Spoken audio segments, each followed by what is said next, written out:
Halo semuanya, selamat datang di The Lazy Gadgets, di mana kita akan bawakan berita untuk Minggu 3 Oktober 2020. Dan hari ini kita kedatangan penonton bayaran, di sebelah saya ada 2 orang, jadi kalau ada suara-suara rusuh mendadak atau tiba-tiba gue bergelinjang, itu berarti gue diganggu sama sebelah gue ya.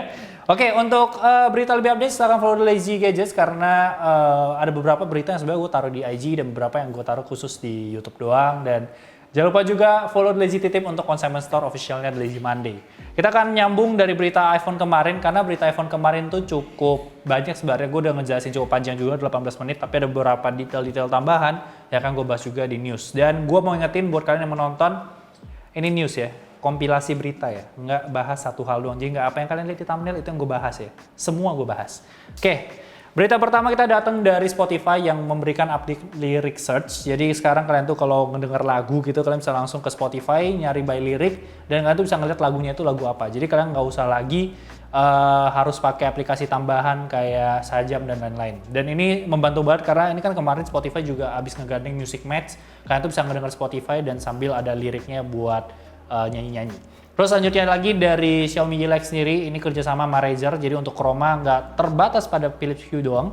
Jadi sekarang untuk si Yeex sendiri itu udah bisa digunakan untuk barang-barang Razer lainnya, dan ini menarik banget karena Yeex sendiri juga merupakan salah satu yang paling affordable kalau kita ngomongin RGB lighting. Jadi bisa dicoba, kalian bisa langsung firmware update untuk hal ini. Dan ketiga kita ngomongin wireless charging 100 watt, di mana dari Digital Chase Station yang memberikan banyak leak dari Weibo, itu dia memberikan informasi bahwa dia udah melihat beberapa manufacturer dari smartphone sendiri itu udah mempersiapkan smartphone yang udah bisa wireless charging itu sampai 100 watt. Dimana kalau sekarang tuh paling tinggi masih di Vivo iQOO sama Mi 10 Ultra itu masih di 120 watt tapi masih pakai kabel, sedangkan untuk wireless dia masih di 50 watt.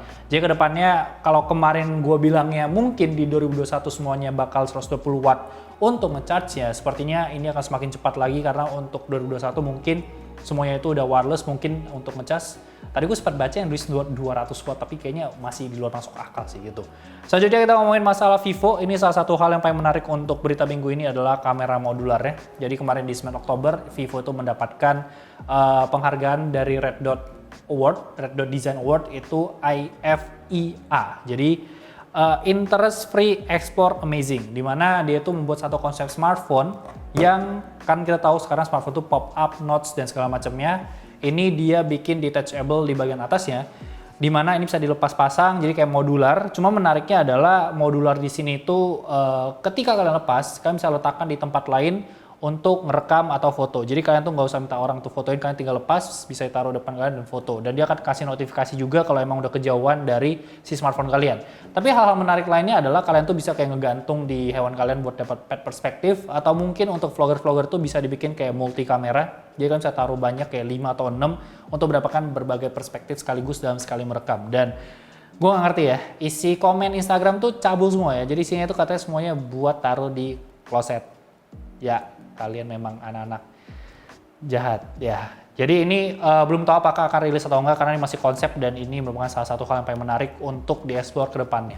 Next kita ngomongin juga dari OnePlus 8T yang baru aja rilis. Ini announce kerjasama sama Cyberpunk 2077, dan untuk pre-ordernya tuh bakal di 4 November. Ini belum ada harga, belum ada tampilan sama sekali. Ya assume lah paling nanti akan pakai warna kuning yang menjadi ciri khas dari Cyberpunk 2077 sendiri.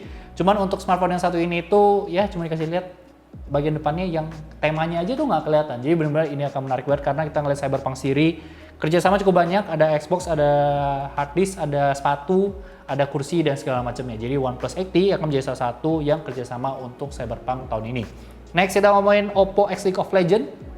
Panjang karena saya fanboy. Pertama Oppo Find X2 ini rilis dengan warna yang sangat indah gitu ya. Di belakang tuh ada biru hijaunya. Terus ini bukan Find X2 Pro, jadi ini Find X2. Beberapa promo teaser juga diperlihatkan beberapa pro player seperti Jackie Love, Doinby itu juga memperlihatkan mereka megang smartphone itu. Terus dia itu karena kita tahu Oppo itu sangat niat gitu kalau mau melakukan kolaborasi, dia itu merilis SIM ejector itu bentuk ward, terus dari chargernya semua juga senada, earphone senada, kabelnya juga dibikin senada, dan ini sebenarnya menurut gue tuh keren banget. Cuman ya untuk orang-orang yang tidak main League of Legends mungkin ini hal yang biasa. Di sisi lain dia juga mengeluarkan Oppo Watch yang versi akali, di mana Oppo Watch ini yang dipakai sama The Shy, itu salah satu pemain akali terbaik di dunia juga. Itu warna hijau, dan ini Oppo Watch yang petak yang begini. Nah satu lagi Oppo itu juga mematenkan Oppo Watch yang berbentuk lingkaran, dan di situ terlihat ada yang pakai Yasuo, dan itu dipakai sama Doinbi. Dan ini kalau dilihat dari Oppo Watch yang lingkaran yang namanya Oppo Watch RX ini, itu tuh nggak akan pakai digital crown, jadi harusnya di samping itu bakal sama kayak Oppo Watch ini, pakai button doang atas bawah. Jadi buat kalian yang nggak suka form factor yang petak untuk smartwatch, itu mungkin yang menjadi pilihan untuk kalian, tapi gue pribadi lebih suka yang petak. Entah kenapa, kayak udah lebih masuk aja kalau smartwatch tuh dibikin bentuknya petak. Next ada kita ngomongin masalah foldable Samsung. Jadi kalau kalian lihat, ada sebuah paten dari Samsung Display, sekali lagi Samsung Display, bukan Samsung Mobile yang biasa bikin smartphone. Di mana Samsung Display ini memperlihatkan desain foldable-nya tuh, kalau Z Fold kan 2 gitu kan, kalau nggak atas bawah, ini tuh 3 layar. Jadi setelah 3 layar, di lipatan ketiga itu ada kayak semacam kickstand, dan di situ di bagian bawah tuh bisa digunakan untuk semacam keyboard.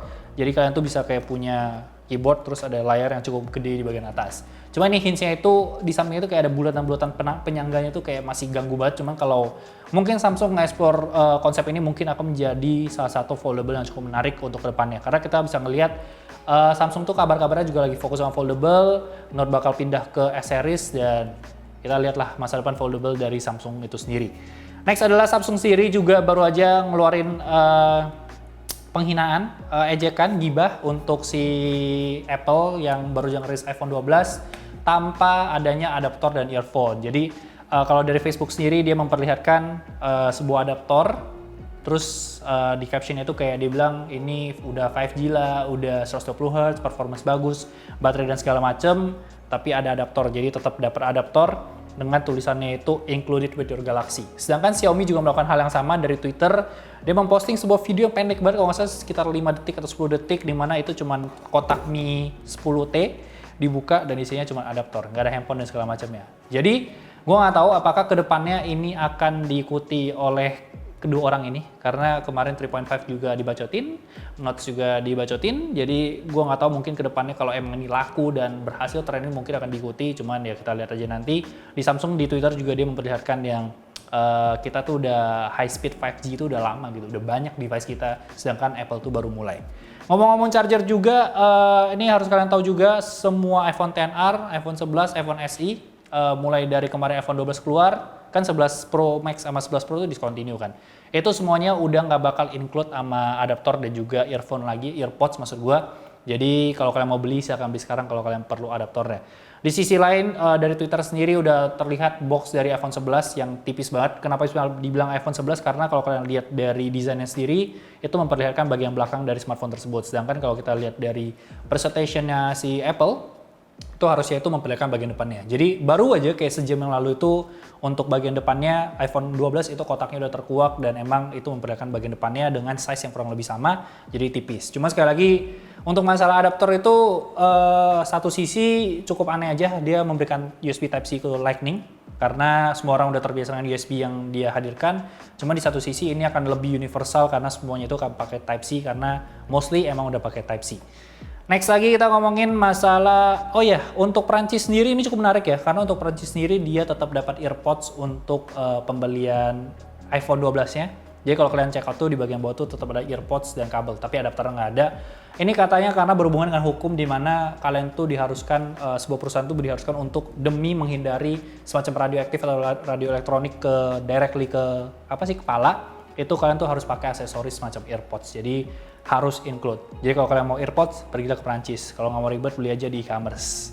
Next kita juga ngomongin masalah RAM dan skor Antutu iPhone 12 dan iPhone 12 Pro. iPhone 12 itu di 4GB dan iPhone 12 Pro itu di 6GB. Sebenarnya ini hal-hal yang mungkin beberapa orang doang yang perlu tahu, kayak ini mungkin beberapa orang yang ignoran akan bilang RAM itu buat apa gitu di iPhone. Tapi untuk skornya sendiri, iPhone 12 itu di 564.000 dan iPhone 12 Pro itu di 572.000. Dan tentu aja kalau kalian melihat secara angka, ini akan dibantai habis-habisan sama Snapdragon 865 yang udah gampang banget tembus 600 bahkan sampai 660.000. Cuman baik-baik lagi kalau kalian ngelihat pernyataan dari Antutu sendiri, kalian tuh nggak bisa ngebandingin iPhone dan juga Android secara skor, karena cara pengambilan datanya, metodenya mungkin sama, tapi cara dia menjalankan GPU tes dan segala macam itu berbeda. Dan ya ini mungkin bisa lah buat kalian bahan-bahan ngejek-ngejek buat orang yang nggak ngerti Antutu dan ngata-ngatain buat fanboy Apple. Tapi kalau yang ngerti ya paling dibalikin dengan statement yang sama. Terakhir, iPad Air pre-order ini harusnya bukan 16 Oktober, ini barengan sama iPhone 12 dan iPhone 12 Pro, dan rilis nanti di tanggal 23 Oktober nih, sekilas info aja. Terus untuk AirPods Studio, headphone dari si Apple sendiri, itu kabar-kabarnya bakal dihargain di sekitar 600 USD atau 8,8 juta untuk versi metalnya. Jadi itu yang versi lebih luxury-nya, versi yang lebih solidnya. Dan di sisi lain dia akan ngeluarin yang versi sport yang mungkin menggunakan bahan yang lebih fleksibel. Atau mungkin plastik atau mungkin fabric, itu bakal di 350 USD atau sekitar 5,1 juta.